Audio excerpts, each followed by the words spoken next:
eu quero convidá-los a abrirem as suas Bíblias lá no Antigo Testamento, no segundo livro de Samuel, capítulo 13. Abra lá, por favor. Segundo livro de Samuel, capítulo 13. E Deus tem falado muito ao meu coração através desse texto que eu vou compartilhar com os irmãos, porque mais uma vez hoje nós estamos comemorando o Dia dos Pais. Então eu parei aqui a nossa exposição no Evangelho de Mateus para meditar na vida de um pai, E esse pai é Davi, foi Davi. E 2 Samuel capítulo 13, segundo livro de Samuel, capítulo 13, está escrito um episódio que aconteceu, um episódio muito triste, mas que eu quero compartilhar com os irmãos, porque o Espírito Santo tem algo a ministrar aos nossos corações, de tal maneira que eu coloquei como tema, baseado nesse texto sagrado, o tema é um homem de sucesso que fracassou como pai. Um homem de sucesso que fracassou como pai. Esse homem é Davi, que foi um homem poderoso, que foi um homem de sucesso, que foi um homem temido, mas dentro do lar, como marido ou como pai, foi um fracasso. E o Espírito Santo, ele quer falar aos nossos corações, através das Escrituras, para nos ensinar e para nos educar. E 2 Samuel capítulo 13 é um texto um pouco longo, mas eu peço que você preste atenção nessa leitura que eu preciso fazer nesse texto. E a minha tradução é a NAA, a Nova Almeida Atualizada, mas independente da sua tradução, vai me acompanhando, por gentileza.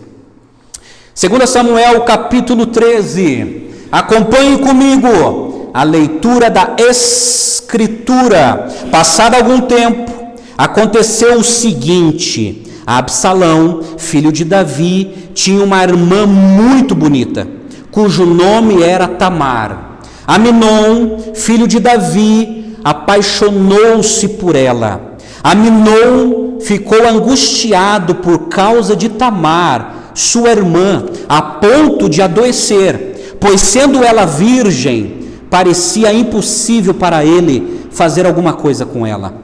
Mas Aminon tinha um amigo que se chamava Jonadab, filho de Simeia, irmão de Davi. Jonadab era um homem muito esperto. E ele disse a Aminon: por que você está emagrecendo tanto dia após dia, ó filho do rei? Por que não me conta o que está acontecendo? Então Aminon disse: estou apaixonado por Tamar, irmã de Absalão, meu irmão, por parte de pai. Jonadab respondeu: deite-se na sua cama e finja que está doente. Quando seu pai vier visitá-lo, diga-lhe: por favor, permita que a minha irmã Tamar venha e me dê de comer, que ela prepare a comida diante de mim, para que eu coma de sua mão. E assim Aminon deitou-se e fingiu que estava doente. Quando o rei foi visitá-lo, Aminon lhe disse: por favor, permita que a minha irmã Tamar venha e prepare 2 bolos diante de mim, para que eu coma de sua mão. Então Davi mandou dizer a Tamar em seu palácio: por favor, vá à casa de seu irmão Aminon e prepare alguma comida para ele. Tamar foi à casa de Aminon, seu irmão, e ele estava deitado. Ela pegou a massa e a amassou, fez bolos diante dele e os assou. Pegou a assadeira, tirou os bolos diante dele, mas ele não quis comer. Aminon disse: mandem que todos saiam da minha presença. E todos saíram. E Aminon disse a Tamar: traga comida ao meu quarto e comerei da sua mão. Tamar pegou os bolos que havia feito, os levou a Aminon, seu irmão, no quarto. Quando ela oferecia os bolos para que ele comesse, Aminon agarrou-a e lhe disse: venha, deite-se comigo, minha irmã. Porém ela respondeu: não, meu irmão, não me force, porque não se faz uma coisa dessas em Israel. Não faça essa loucura. porque aonde eu iria eu com a minha vergonha? E você seria como um dos loucos de Israel. Agora, por favor, fale com o rei, ele não impedirá que eu case com você. Mas Amnon não quis dar ouvidos ao que Tamar dizia, pelo contrário, sendo mais forte do que ela, forçou-a e teve relações com ela. Depois Amnon sentiu por ela grande aversão, e maior era a aversão que sentiu por ela do que amor com que tinha amado. Obrigado. Muito obrigado, hein? Então disse, verso 16, levante-se e saia daqui. Mas Tamar respondeu, não, meu irmão, por que mandar-me embora? Seria um mal maior do que o outro que você me fez. Porém, ele não quis ouvir. Chamou o moço que o servia e lhe disse, põe essa mulher para fora e tranque a porta. Tamar vestiu uma túnica de talar, de mangas compridas, porque assim se vestiam as filhas do rei, que ainda eram virgens. O servo a pôs para fora e trancou a porta. Então Tamar colocou cinza sobre a cabeça, rasgou a túnica de talar, de mangas compridas que vestia, pôs as mãos sobre a cabeça e saiu andando e clamando. Absalão, seu irmão, lhe disse, foi o seu irmão Amnon que esteve com você? Agora, minha irmã, fique calada, ele é seu irmão, que o seu coração não fique angustiado por causa disso. E assim Tamar, desolada, ficou na casa de Absalão, seu irmão. Quando o rei Davi soube de tudo isso, ficou furioso. Porém Absalão não falou com Amnon, nem mal nem bem, porque odiava Amnon, por ter este violentado Tamar, sua irmã. Passado 2 anos, Absalão tosqueava suas ovelhas em Baal-Azor, perto de Efraim, e convidou todos os filhos do rei para irem até lá. Absalão foi falar com o rei e disse, eis que este seu servo está fazendo a tosquia das ovelhas. Peço que o rei e os seus servidores acompanhem este seu servo. O rei, porém, disse a Absalão, não, meu filho, não vamos todos juntos para não sermos pesados a você.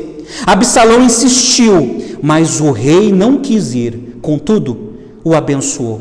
Então Absalão disse, se o rei não quer ir, pelo menos deixe que meu irmão Amnon nos acompanhe. Porém o rei lhe disse, por que ele iria com você? Absalão insistiu, e o rei deixou que Amnon e todos os filhos do rei fossem com ele. Absalão deu ordem aos seus moços, dizendo, fiquem atentos. Quando o coração de Amnon estiver alegre de vinho, e eu der uma ordem para matá-lo, então matem-no. Não tenham medo, pois sou eu quem está ordenando, sejam fortes e valentes. E os moços de Absalão fizeram com Amnon, como Absalão lhes havia ordenado. Então todos os filhos do rei se levantaram, cada um montou a sua mula e fugiram. Estavam eles ainda a caminho quando chegou a Davi esta notícia. Absalão matou todos os filhos do rei e nenhum deles escapou. Então o rei se levantou, rasgou as suas roupas e se lançou por terra. E todos os seus servos que estavam presentes rasgaram também as suas roupas. Mas Jonadab, filho de Simeia, irmão de Davi, tomou a palavra e disse, não pense o meu senhor que mataram todos os jovens, filhos do rei, porque somente Amnon morreu. Absalão tinha resolvido fazer isso desde o dia em que sua irmã Tamar foi violentada por Amnon. Portanto, que o rei meu senhor não ponha na cabeça essa ideia de que todos os filhos do rei morreram, porque só Amnon morreu. Enquanto isso, Absalão fugiu. O moço que estava de guarda levantou os olhos, viu que vinha muito povo pelo caminho por trás dele, pelo lado do monte. Então Jonadab disse ao rei, eis aí vêm os filhos do rei, como este seu servo falou. Assim aconteceu. Mal tinha ele acabado de falar, chegaram os filhos do rei, levantando a voz, choraram. Também o rei e todos os seus servos choraram amargamente. Absalão, porém, fugiu e foi ficar com Talmai, filho de Amiúde, rei de Gesur. E Davi pranteava por seu filho todos os dias. Assim Absalão fugiu, indo para Gesur, onde ficou 3 anos. Então o rei Davi cessou de perseguir Absalão, porque já tinha se consolado a respeito de Amnon, que era morto. Amém? Amém. Vamos orar mais uma vez? Pai, Ministra aos nossos corações, através da Tua palavra, a Tua santa e eficaz palavra, Senhor.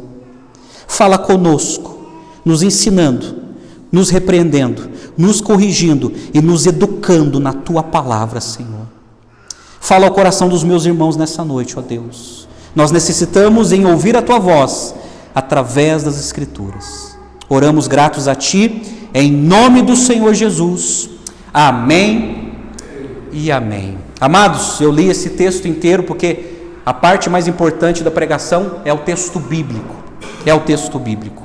Mas, deixa eu te passar algumas introduções sobre esse livro aqui. Alguns estudiosos dizem que foi o profeta Samuel que escreveu esse livro. Outros estudiosos dizem que não, porque em 1 Samuel capítulo 25, Samuel morreu. Então, os estudiosos dizem que o profeta Samuel, em parceria com o profeta Natã e Gade, escreveram esses dois livros, 1 Samuel e 2 Samuel. No cânon dos judeus, no cânon hebraico, no livro dos judeus, esse livro estão juntos, não separados. Eles foram separados como primeiro livro e segundo livro na Septuaginta, quando 70 tradutores pegaram o Antigo Testamento em hebraico e traduziram para o grego. Aí teve essa separação por questões pedagógicas mesmo. Diz os estudiosos que esse livro ele foi escrito entre o ano 930 a 538 a.C. O que o livro de 1 Samuel e 2 Samuel tratam? Esses livros, eles tratam da dinastia de Davi. Eles falam da vida do profeta Samuel, eles falam do reinado de Saul, eles falam da transferência da teocracia para a monarquia, porque o povo de Israel queria um rei. E 2 Samuel fala das derrotas e vitórias do grande rei Davi. Então, para você entender, quando nós lemos um texto, um livro dessa envergadura, a gente precisa entender um pouquinho o contexto. Mas eu quero chamar a sua atenção para o seguinte: nós estamos vivendo uma grande crise. Uma grande crise. E certa vez eu li um artigo de um sociólogo que ele escreveu a seguinte frase: a família é o problema número 1 da sociedade contemporânea. A família é o problema número 1 da sociedade contemporânea. O grande problema do nosso mundo não são necessariamente as questões de comida, as questões de bebida, as questões de emprego. O grande problema número 1 no mundo, segundo esse sociólogo, é a família. A família, ela está sendo cada vez mais desintegrada. Novas ideologias estão se levantando para desfigurar a família que Deus criou. E a coisa é tão terrível, gente, que em alguns estados não se comemora mais o Dia dos Pais. Em alguns estados, algumas escolas, não se comemora mais o Dia dos Pais e nem o Dia das Mães. Agora é o dia do cuidador, ou o dia da cuidadora. Por quê? A figura paterna e a figura materna está sendo desfigurada por causa do mundo em que nós vivemos. E está tendo cada vez mais crises na família. Está tendo cada vez mais crises em várias famílias. Em várias famílias. E nós estamos vivendo a era da família disfuncional. Uma família disfuncional é uma família que está desestruturada. E a coisa é tão terrível, gente, que hoje em dia, de alguns anos para cá, por uma questão precoce, as pessoas têm se casado, e aí, boa parte das questões familiares, os avós que estão resolvendo. Os jovens se casam de maneira precoce, não suportam as responsabilidades familiares, e as responsabilidades são transferidas para os avós. E os avós que têm que pagar para poder manter a própria família dos seus filhos. Isso é uma família disfuncional. E cada vez mais as famílias estão cada vez desestruturadas. O grande problema é que o rei Davi tinha uma família disfuncional. Disfuncional. Primeiro, porque ele era polígamo. E é interessante que todo homem polígamo na Bíblia, todo homem na Bíblia que teve mais de uma esposa, não foi totalmente feliz no casamento. e nem na família, só deu problema, porque Deus, no seu plano original, criou para que o homem ficasse com a sua mulher e não com as suas mulheres. O homem deixará pai e mãe e se unirá à sua mulher, e ambos serão uma só carne. De acordo com a Bíblia, Davi ele foi um homem polígamo. Ele teve 8 esposas, cujos nomes foram mencionados na Bíblia, e muitas concubinas, segundo 1 Crônicas 3. Das 8 mulheres de Davi, 5 eram solteiras quando casaram com ele, e 3 já haviam sido casadas. São elas Abigail, Aionã e Batseba. Apesar da lei proibir que o rei de Israel tomasse várias esposas para si, está lá em Deuteronômio 17:17, Davi desconsiderou essa lei. E da mesma forma, também o fez seu filho Salomão. Então, Davi era um homem de 8 esposas, fora as concubinas. Por exemplo, os nomes das esposas de Davi. Davi teve a primeira esposa Mical. Mical não teve filhos, ela era filha de Saul e foi a primeira esposa do rei Davi antes de ele ser rei. Ele teve uma outra esposa, a segunda esposa, Abigail, que foi viúva de Nabal, e o rei Davi casou-se com ela. O rei Davi casou com Ainoã, a Jezreelita, mãe de Aminon, que foi o primogênito de Davi. Ele casou-se com Eclã, com Maacã de Jesur, casou-se com Agide, Abidal, e casou-se com Batseba, no qual ele teve um caso. E fora as concubinas. Davi também, meus amados, ele teve de 20 a 19 filhos. Além desses, houve vários filhos cujos nomes são desconhecidos, gerados através de suas concubinas.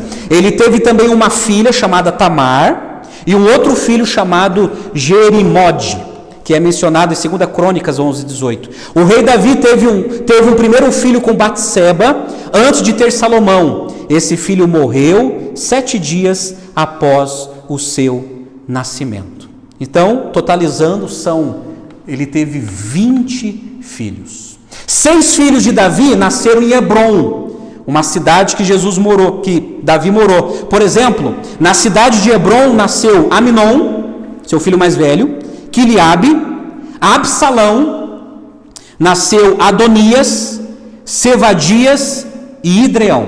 Aí quando Davi foi morar em Jerusalém, nasceram mais alguns filhos. Por exemplo, nasceu 4 filhos de Batseba. Nasceu Simeia, Zobabe, Natã e Salomão, que é o mais conhecido. E aí ele teve outros filhos, Ibar, Elisua, Elifelete, Nefec, Javia, Nogã, Elisama, Eliebe e Elbadeled. E ele teve a sua filha também, Tamar. A palavra Tamar no hebraico significa palmeira, palmeirinha, uma florzinha. Essa era a filha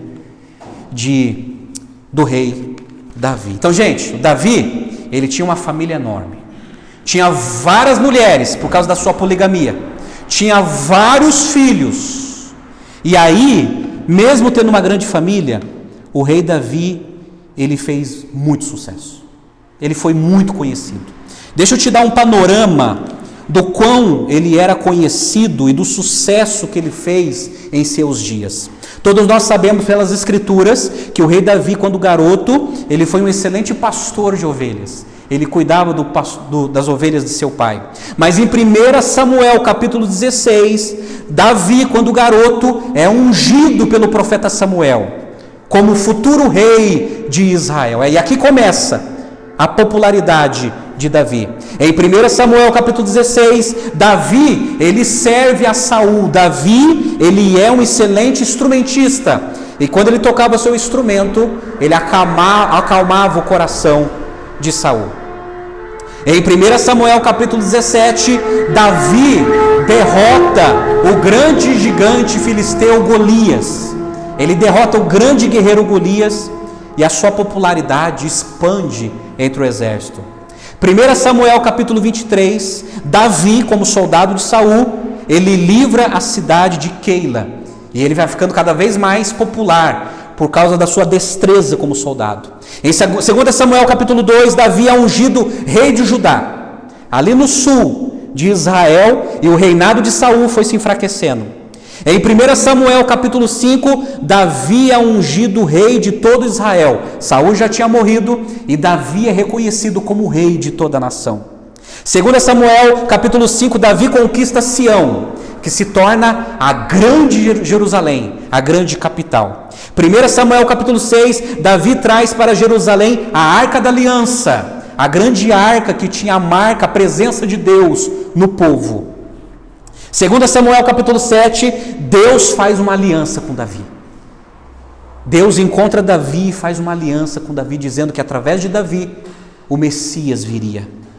E 1 Samuel capítulo 8, o rei Davi participa de diversas vitórias de guerras. E 1 Samuel capítulo 10, Davi derrota os amonias e os sírios numa grande guerra.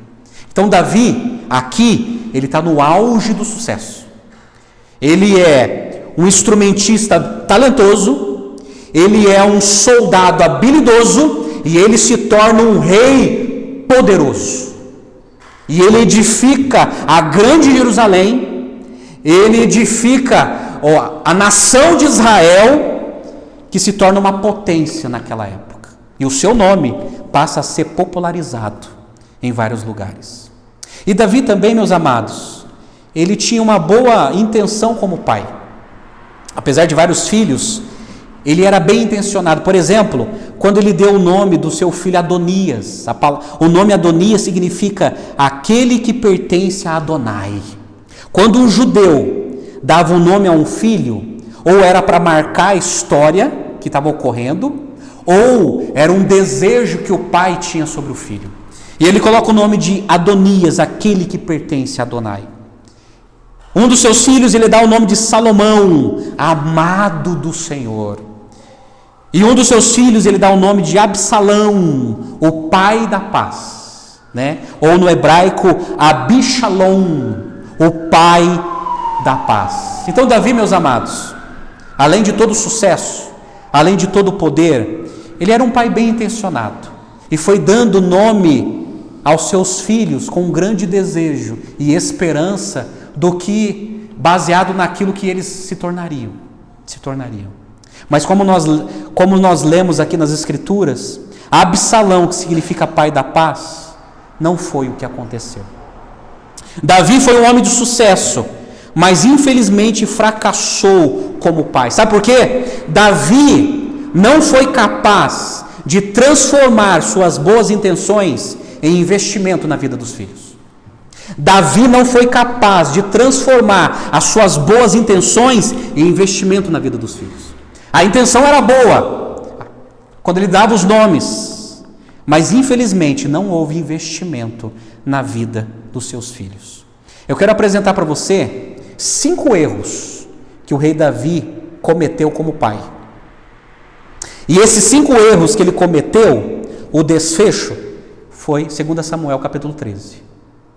Estupro, morte e desunião numa família. Tudo por causa desses 5 erros que ele cometeu. Eu gostaria muito que você prestasse atenção e aguçasse o seu ouvido para você entender esses 5 erros, porque esses 5 erros são fatais, principalmente na vida de um pai, em relação aos seus filhos. O primeiro erro do rei Davi como pai é porque ele era ocupado demais. Olha o verso 5. Mantenha a sua Bíblia aberta aí no capítulo 13. O verso 5, o capítulo 13, de 1 a 5, diz assim: passado algum tempo, aconteceu o seguinte: Absalão, filho de Davi, tinha uma irmã muito bonita, cujo nome era Tamar. Aminon, filho de Davi, apaixonou-se por ela. Aminon ficou angustiado por causa de Tamar, sua irmã, a ponto de adoecer, pois sendo ela virgem, parecia impossível para ele fazer alguma coisa com ela. Mas Aminon tinha um amigo que se chamava Jonadab, filho de Simei, irmão de Davi. Jonadab era um homem muito esperto, e ele disse a Aminon: por que você está emagrecendo tanto dia após dia?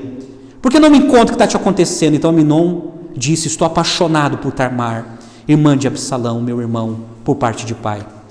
Aí Jonadab, ele dá aquele conselho venenoso: engana ela, engana ela. Sabe qual foi o grande erro do rei Davi? Que ele era ocupado demais, e ele não percebeu isso. Ele não percebeu a paixão esquisita de Amnon. Ele não percebeu a má companhia de Jonadab. Sabe por quê? Ele estava ocupado demais. E ele era um rei tão ocupado, por causa das demandas do reino, ele tinha uma ocupação tão grave, que ele não percebeu os detalhes das crises na vida dos filhos. Ele não percebeu a crise existencial e alucinante que estava passando no coração de Amnon, o seu primogênito. Amnon estava apaixonado pela sua meia-irmã, Tamar. E aí o grande problema, que Davi, ele era um rei muito ocupado para ver o problema de Amnon. Muito ocupado. Muito ocupado. Esse é o problema de muitos pais hoje, ocupado demais. E quem é ocupado demais não consegue perceber as crises dentro de casa. Quem é ocupado demais com as coisas de fora não consegue perceber o grito de socorro que muitas vezes está no coração do filho dentro de casa. Está tão ocupado, está tão envolvido nas demandas desse mundo, resolvendo problemas desse mundo, problemas com funcionários, problemas com empresa, problemas com trabalho. É tanto problema para resolver nesse mundo que os pais esquecem de observar a crise dos filhos dentro de casa. Esse foi o grande erro do rei Davi. Ele era um rei ocupado demais. Ocupado demais. O segundo erro do rei Davi foi a sua omissão. A sua omissão. Se não, veja comigo no verso 19. Acontece algo interessante. Verso 19 aí de 2 Samuel, capítulo 13, que diz assim, verso 19: quando aconteceu o estupro, diz lá o verso 19: então Tamar colocou cinza sobre a cabeça e rasgou a túnica de talar de mangas compridas que vestia e pôs as mãos sobre a cabeça e saiu andando e clamando. Absalão, seu irmão, lhe disse: foi seu irmão Amnon que esteve com você? Agora, minha irmã, fique calada, ele é seu irmão, que o seu coração não fique angustiado por causa disso. E assim Tamar, desolada, ficou na casa de Absalão, seu irmão. Quando o rei Davi soube de tudo isso, ficou furioso. Sabe qual foi o problema? Ele ficou furioso, ficou irado, mas não fez nada. Não fez nada. E Tamar ficou tão constrangida, tão humilhada, que ela não foi fugir nem para os braços do pai, foi fugir para os braços do irmão, Absalão. Omissão. Aí, Davi fica irado, fica furioso, mas não resolve o problema. Davi fica irritado, fica indignado, mas não resolve o problema do filho. E não consola também a filha. Omissão. E, gente, isso aqui pesa tanto no coração de um filho, e com certeza pesou no coração de Absalão e de Tamar, porque o rei Davi, ele conseguia resolver os maiores problemas do império, do reino. Ele ficava irado e agia, resolvendo os problemas administrativos, os problemas militares, mas quando se tratou de uma tragédia dentro de casa, ele foi omisso e não fez nada. Não corrigiu aquele filho e não consolou aquela filha. Foi omisso. Esse é o erro de muito pai hoje. Omissão. A bomba está explodindo, a tragédia está acontecendo e os pais não estão nem se envolvendo. E o pior ainda, coloca a carga pesada no ombro das mães, para as mães resolverem, do jeito delas. Como se elas fossem responsáveis. Sendo que o homem que é responsável para resolver esse tipo de coisa. Omissão, gente. Omissão dos pais. O terceiro erro de Davi é que ele era ausente demais. Ele era ocupado demais. Ele era omisso demais. Mas ele foi ausente demais, porque olha só no verso 23, Interessante que Absalão, passado 2 anos, Absalão fez um convite para ele. Passado 2 anos, verso 23, Absalão tosqueava as suas ovelhas em Baal-Azor, perto de Efraim, e convidou todos os filhos do rei para irem até lá. Absalão foi falar com o rei e disse: eis que este teu servo está fazendo a tosquia das ovelhas. Peço que o rei e os seus servidores acompanhem este teu servo. O rei, porém, disse a Absalão: não, meu filho, não vamos todos juntos, para não sermos pesados a você. Absalão insistiu, diz a Escritura. Mas diz a Escritura que o rei não quis. E contudo, o abençoou. Ausente demais. Absalão, ele queria aqui a presença do pai. Olha, eu estou tosqueando as ovelhas aqui, eu quero convidar o rei. Eu quero convidar o Senhor, os seus servidores e os nossos irmãos para vir junto. E diz a Sagrada Escritura que Absalão insistiu pela atenção do pai, mas diz a Escritura que ele não quis, o rei não quis, e abençoou. Vai lá, ausente, pais ausente, que os filhos estão insistindo pela atenção do pai, Tem muitos pais que são ausentes também, cujos filhos estão gritando por dentro, pela presença do pai. Eles querem a presença do próprio pai. Absalão tentou, insistiu, mas o rei Davi não quis ir. O quarto erro do rei Davi foi a sua frieza. Ele era frio demais. Davi permite a volta de Absalão, mas não quis contato com o filho. Depois que Absalão cometeu aquele crime, depois que ele assassinou Aminon, por causa da violência que ele cometeu com Tamar, Absalão fugiu. Mas depois Absalão diz no capítulo 14 que ele quis voltar. Ele quis voltar para se encontrar com o seu pai. Em 2 Samuel, capítulo 14, verso 23 e 24, acompanhe comigo, ele pede ajuda para Joabe, o general do exército de Israel. E o verso 23 diz assim: então Joabe se levantou, foi a Jesur e trouxe Absalão a Jerusalém. Mas o rei disse que ele volte para a sua casa, mas não veja a minha face. Assim Absalão voltou para a sua casa e não viu a face do rei. Ele era frio. E tudo que Absalão queria era encontrar o pai. Porque Absalão cometeu aquele crime e ele fugiu para a casa do avô, Talmai, filho de Amiúde, rei de Jesur. Ele foi para a casa do vô e ficou ali 3 anos, exilado na casa do vô. Aí depois ele quis voltar, conseguiu contato ali com Joabe conseguiu trazê-lo, e o rei Davi falou: pode trazer, mas ele não vai ver meu rosto. Ele não vai ver o meu rosto. A frieza de Davi. E não querer receber o seu filho, nem que fosse para corrigir o filho. Ele não quis ver a cara do filho. O quinto erro do rei Davi foi a transferência de responsabilidades. Sabe por quê? Porque quando Absalão convidou ele: olha, vamos lá, o Senhor, os seus servidores. Aí o rei Davi, ele jogou a transferência para os filhos. Não, vai com seus irmãos. Vá lá com seus irmãos na tosquia das ovelhas. Mas Absalão queria a presença dele, e ele transfere para os outros filhos. Transferência. Aqui está o problema de muito pai, quando o pai é responsável e ele pega a sua responsabilidade e transfere para outra pessoa.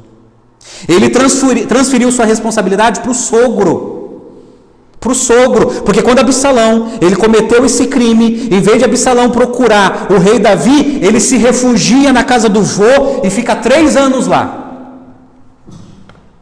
E talvez Davi pensasse assim: o vô que se vire com isso aí, o vô que corrija, deixa com o vô, já que foi para a casa do vô, não vou atrás, não vou corrigi-lo, o vô que se vire, transferência de responsabilidade.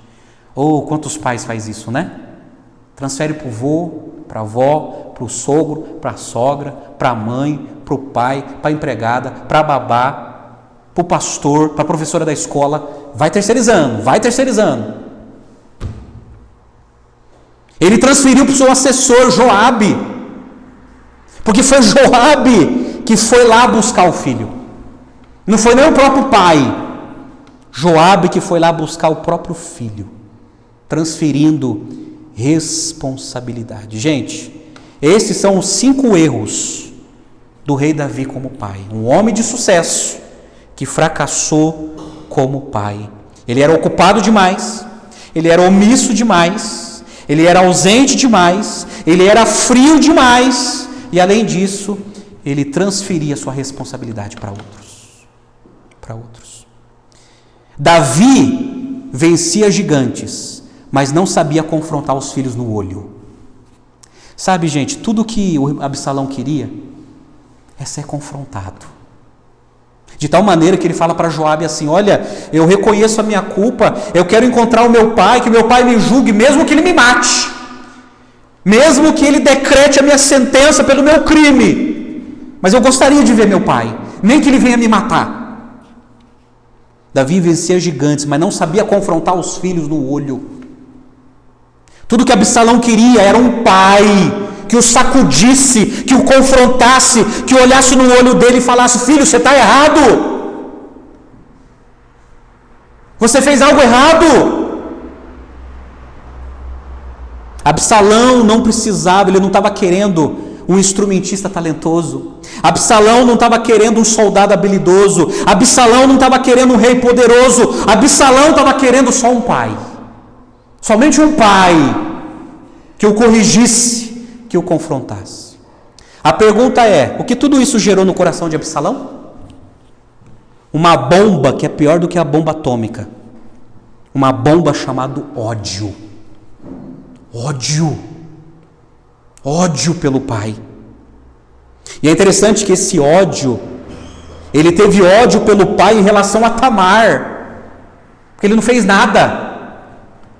Ele não a consolou. Ódio pelo pai em relação a Tamar. Ódio pelo pai em relação à sua causa. Nem ele foi confrontado, nem ele não foi buscado. Ele não teve nem oportunidade de se retratar diante do pai. Olha, eu matei Aminon porque ele violentou a minha irmã. Ele teve ódio dos amigos do pai. Interessante que no decorrer dos textos ele começa a ter ódio de Joabe, porque Joabe estava lado a lado com o rei Davi, e ele começou a ter ódio de quem Davi confiava. Que talvez na cabeça de Absalão, olha, ele dá mais importância para os seus amigos, para os seus companheiros, do que para o seu próprio filho. Ele começa a nutrir ódio até por Joabe. Aí, sabe o que acontece com todo esse ódio? Absalão provoca um golpe de estado contra o próprio pai, 2 Samuel capítulo 15. Absalão se levanta contra o reino do pai. E sabe qual é a estratégia dele? Ele usa 2. Ele está fora do reino. Ele vê que as pessoas estão indo em direção ao trono de Davi. O rei naquela época era juiz, ele que julgava. Aí ele parava as pessoas e começava a conversar. Olha, o que está acontecendo com você? Qual é o seu problema? Ele começou a ser acessível, carismático, começou a seduzir, a conquistar as pessoas e começou a dizer: olha, eu posso te ajudar. E aí ele começou a ter pessoas. E começa a dizer: olha, não há justiça nessa terra, mas eu vou ajudar vocês. Aí depois ele volta para Hebrom, ele pede permissão, ele fala que vai em Hebrom pagar um voto.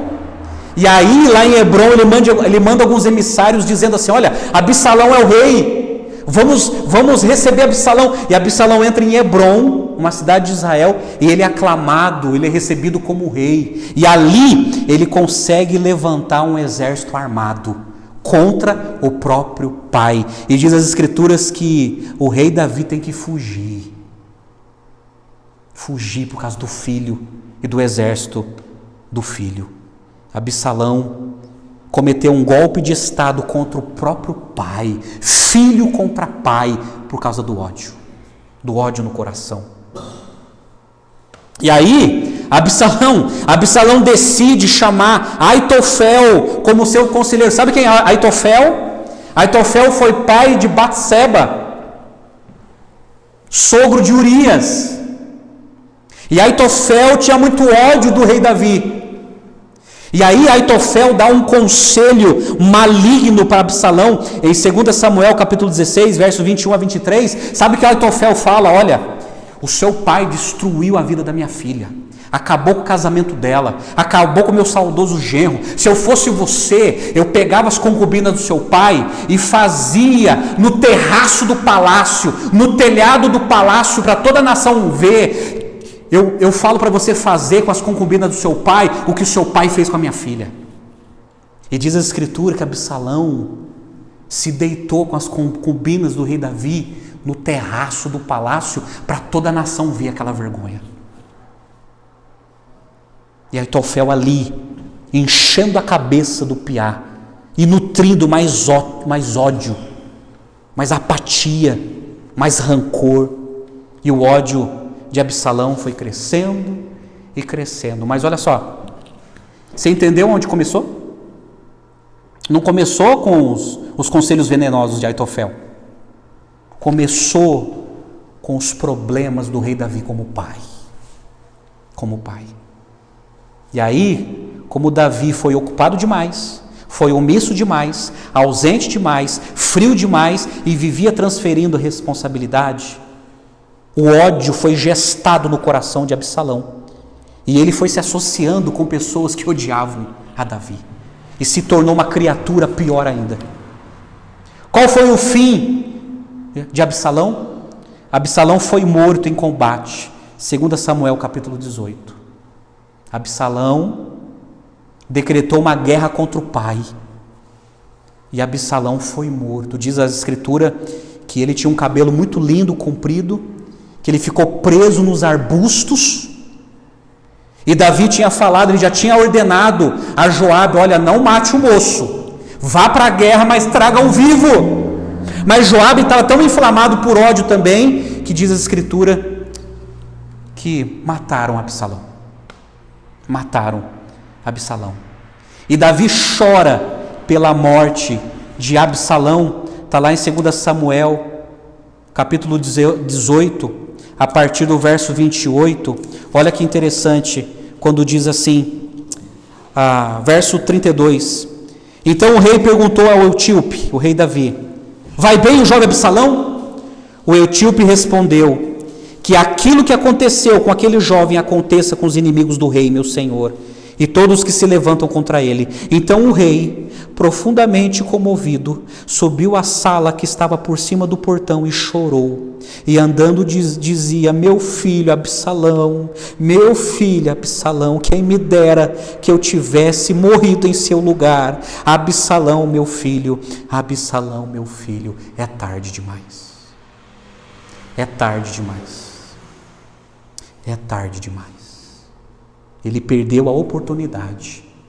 Mas ele perdeu a oportunidade porque ele foi ausente, porque ele foi omisso, porque ele foi frio, porque ele não assumiu a sua responsabilidade, porque ele era ocupado demais na vida dos outros e não na vida do seu próprio filho. E ele chora dizendo: se dera, se fosse comigo, se fosse comigo.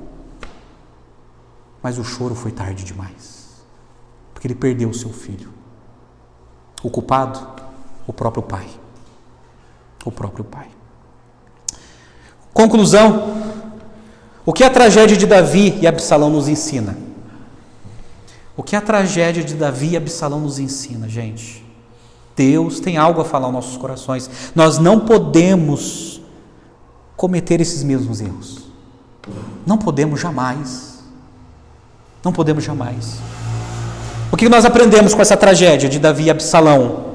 Primeiro, o nosso sucesso nunca vai substituir o nosso fracasso no lar.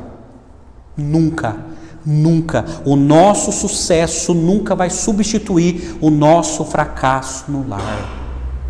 Amados, nenhum sucesso. As pessoas podem ser um grande empresário, pode gerenciar milhares de funcionários, mas se ele foi um fracasso como pai no lar, ele perdeu o tempo dele. Porque nenhum sucesso substitui o fracasso no lar. Pode ser o melhor professor, que influencia vários alunos, mas se ele foi um fracasso no lar como pai, nenhum sucesso substitui o fracasso no lar. Nenhum sucesso. Pode ser o melhor político,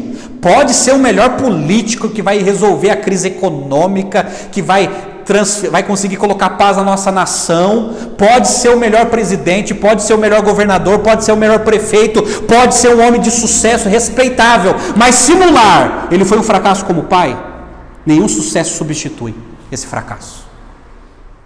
Pode ser um pastor de grande igreja, pode ser um pastor, pode ser um grande pregador, seja o que for, pode ser um grande teólogo, escritor de livros, mas se ele foi um fracasso como pai, nenhum sucesso ministerial substitui esse fracasso. Nenhum. E está cheio de pastores assim. Grandes teólogos, grandes escritores, fracassaram como pai e alguns como marido.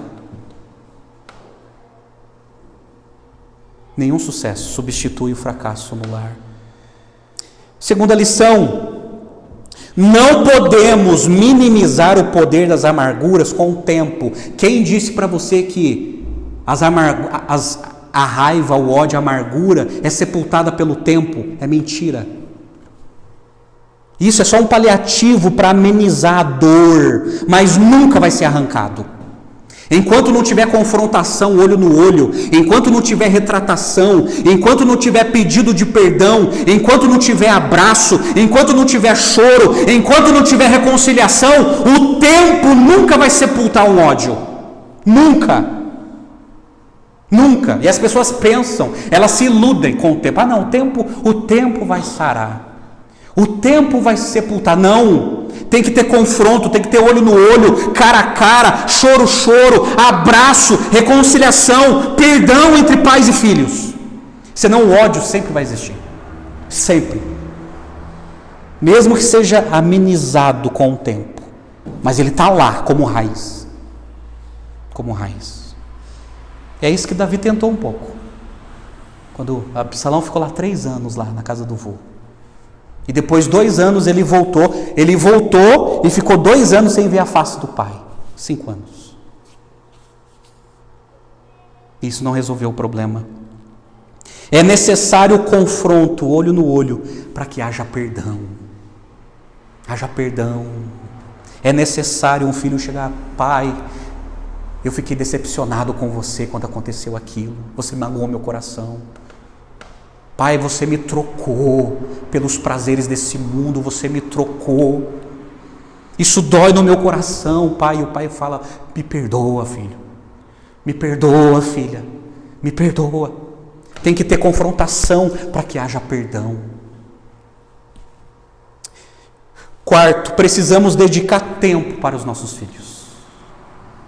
Gente, precisamos dedicar tempo para os nossos filhos. Nós não podemos deixar que as ocupações desse mundo venham nos sobrecarregar a ponto de tirar o nosso tempo com os nossos filhos. Não podemos, tem que ter tempo com os filhos.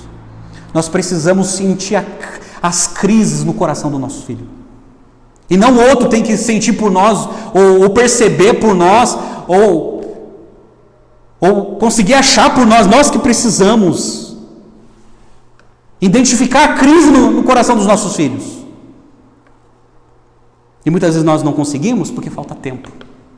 Não tem tempo para o filho, para ouvir as angústias do filho, para ouvir as dúvidas do filho.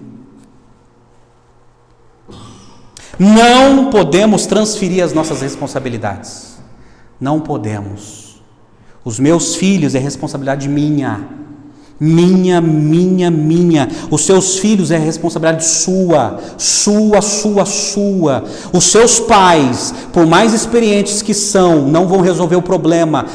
O problema é seu, os filhos são seus. O seu sogro, a sua sogra, por mais generosos que são, os filhos são seus. O terapeuta, por mais habilidade que tenha, os filhos são seus. O pastor não pode resolver seu problema. O terapeuta não pode resolver seu problema. Os seus pais não podem resolver seu problema. O seu sogro, a sua sogra não pode resolver seu problema. É problema seu. Você não pode transferir responsabilidades, como Davi fez. O problema é nosso, os filhos são nossos. Nós que precisamos entrar nas entranhas do coração do nosso filho e administrar a alma do nosso filho, e não um terceiro. É isso que Davi não fez, e pagou caro. Eu termino essa palavra com 3 ilustrações que são fatos reais, histórias reais.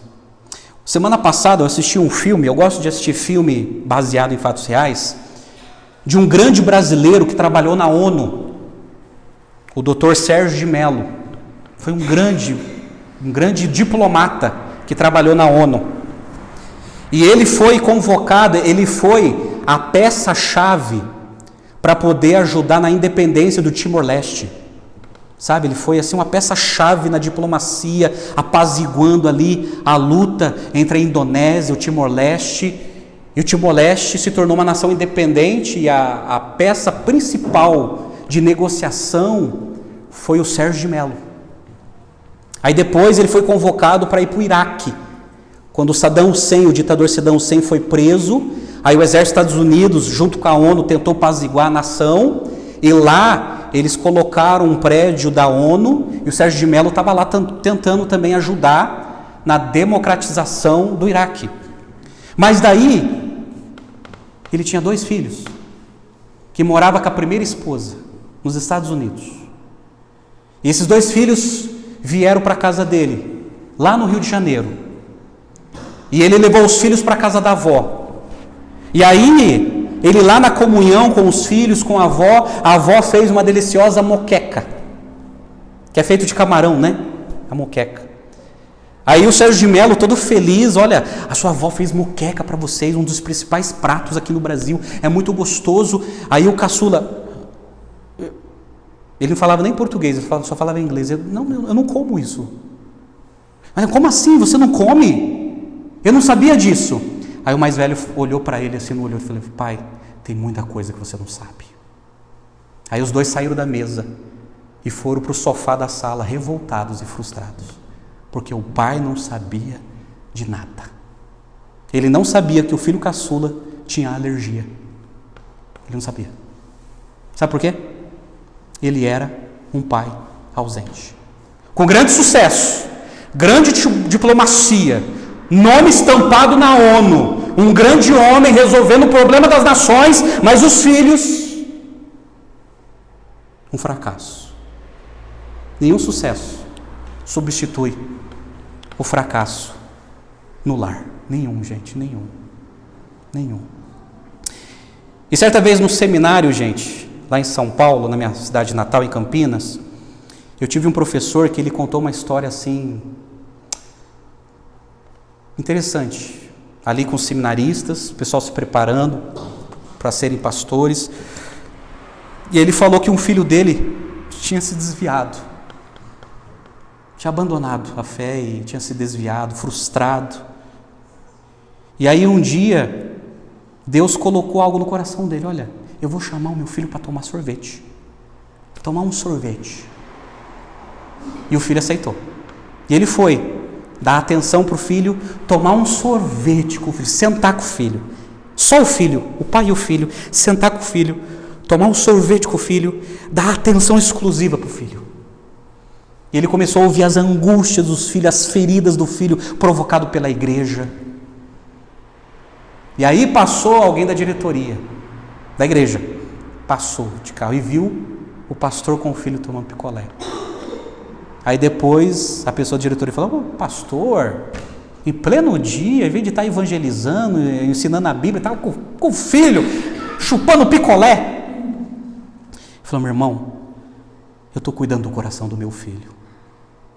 Eu não posso perder o meu filho. Agora você está incomodado, pode trocar de pastor, não tem problema. Mas o meu filho, eu vou resgatar. E ele diz que naquela tarde de picolé, o filho se reconciliou com Jesus e voltou para a comunhão da igreja. E se tornou um instrumento poderoso nas mãos de Deus. Tudo que aquele filho precisava era de atenção. Aquele pastor estava cuidando das almas das ovelhas, das crises existenciais das ovelhas, e esqueceu do próprio filho. Precisamos tomar cuidado, nenhum sucesso substitui o fracasso no lar. Eu tive aula, gente, com um pastor, que foi um dos grandes pastores da nossa denominação, o pastor Isaltino Gomes Coelho Filho. Ele deu uma matéria que chama Desafios do Ministério Pastoral. Era uma matéria optativa. O aluno que decidia, se ele não quisesse não tinha problema. Mas todos os alunos decidiram ter essa aula. E lá ele disse uma frase que marcou a minha vida, quando ele falou sobre a família, de não sonegar a família por causa das demandas do trabalho do ministério. Ele disse assim, olha só, e isso me chamou minha atenção. Ele falou assim: igreja tem vários, família só tem uma. Não sonegue a sua família, não descuide da sua família, não descuide da sua esposa, não descuide dos seus filhos, porque igreja tem vários, a gente tem um mundo para conquistar, mas família só tem uma. E aquela frase me marcou.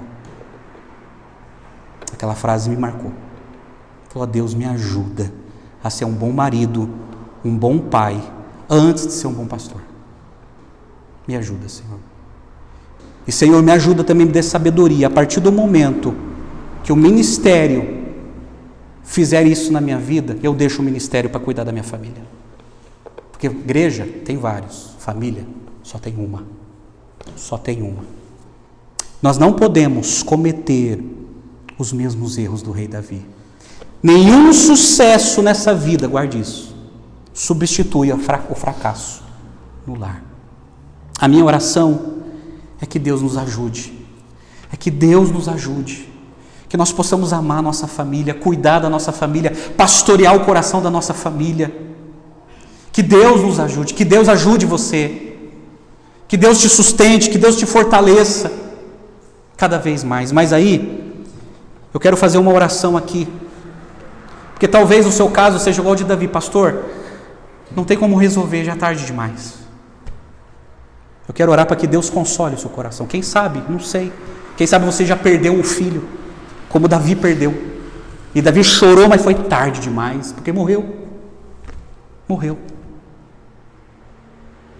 Quem sabe você tem crises com o seu filho que você precisa resolver, e o seu filho está vivo ainda, está até casado, já casou, já saiu de casa, mas tem um ódio, um rancor no coração que você como pai precisa resolver, você como mãe precisa resolver. Vai atrás, quanto é tempo? Vai atrás enquanto é tempo, e olho no olho, cara a cara, e fala: olha, me perdoa, o pai fez o mal, eu estou arrependido, me perdoa. E a outra oração aqui eu faço, aqueles que têm criança pequena, que nós possamos investir nos nossos filhos enquanto eles estão conosco. Que Deus nos ajude, que Deus nos fortaleça nessa nobre missão. Amém? Vamos orar? Vamos orar. Oh Pai Celestial, como é difícil, Pai. Como é difícil, ó Deus, esse desafio. Mas nós confiamos em Ti, Senhor.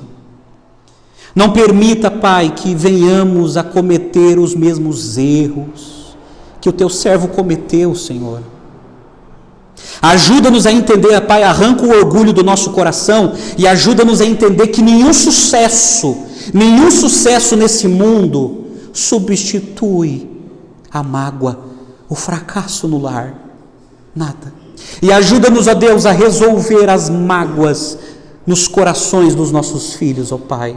Ajuda-nos, ó Deus, a sermos instrumentos de bênção na vida dos nossos filhos. E abençoa, Senhor, os nossos filhos. Livra a nossa família do caos. Livra a nossa família, ó Deus, de questões disfuncionais. Livra, Senhor. E que a Tua graça, que a Tua bênção seja derramada sobre cada família representada aqui nessa noite. Nós dependemos do Senhor.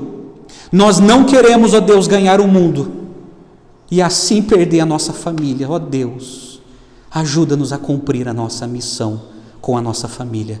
Nós oramos e entregamos a nossa família em Tuas mãos. Em nome do Senhor Jesus. Amém. E amém, Senhor. E amém, Senhor.